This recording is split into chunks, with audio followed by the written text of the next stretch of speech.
Mic 1, mic 2, mic 3 எல்லாரும் வாங்கடா. இதுல ஒண்ணும் குறைச்சல.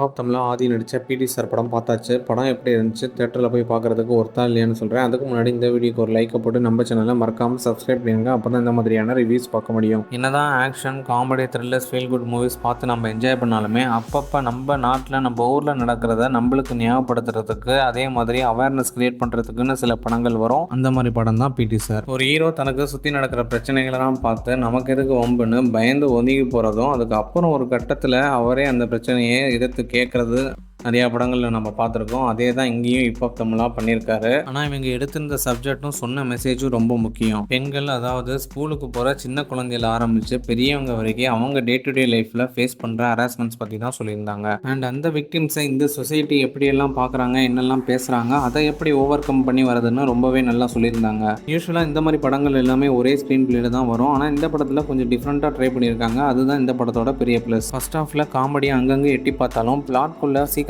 போனதுனால ஆடியன்ஸ் தப்பிச்சிட்டாங்க. படத்தில் பாட்டு கொஞ்சம் கேட்குற மாதிரி இருந்தாலும் பிஜிஎம் சுத்தமாக கேட்கவே இல்லை. ஏன்னா சவுண்டிங் அந்த மாதிரி இருந்துச்சு. பிஜிஎம்மும் சரி, டப்பிங்கும் சரி, எங்களுக்கு சவுண்டே சுத்தமாக கேட்கல. என்னமோ தியேட்டரில் பாதி ஸ்பீக்கர்ஸில் தான் போட்ட மாதிரி இருந்துச்சு. உங்களுக்கும் அப்படி இருந்துச்சுன்னா கீழே கமெண்ட் பண்ணுங்கள் மறக்காமல். இன்டர்வல் நல்லா இருந்தாலுமே பிஜிஎம் இன்னும் நல்லாவே போட்டிருக்கலான்னு தான் எனக்கு குறை. கிளைமேக்ஸ் ரொம்ப சூப்பராக இருந்துச்சு. நடுவில் ஒரு ட்விஸ்ட் வேறு இருக்குது. ஸோ ட்விட்டரில் எதுவும் பார்க்காம, ஃப்ரெண்ட்ஸ் கிட்ட எதுவும் கேட்காம அப்படியே பிளாங்காக போய் பாருங்கள், ரொம்பவே நல்லாயிருக்கும். ஆக மொத்தம் ஃபேமிலி, ஃப்ரெண்ட்ஸ்னு எல்லாருமே தாராளமாக இந்த படத்தை போய் தியேட்டரில் பார்க்கலாம். இந்த படத்துக்கு என்னோட ரேட்டிங் 3.75 அவுட் ஆஃப் 5.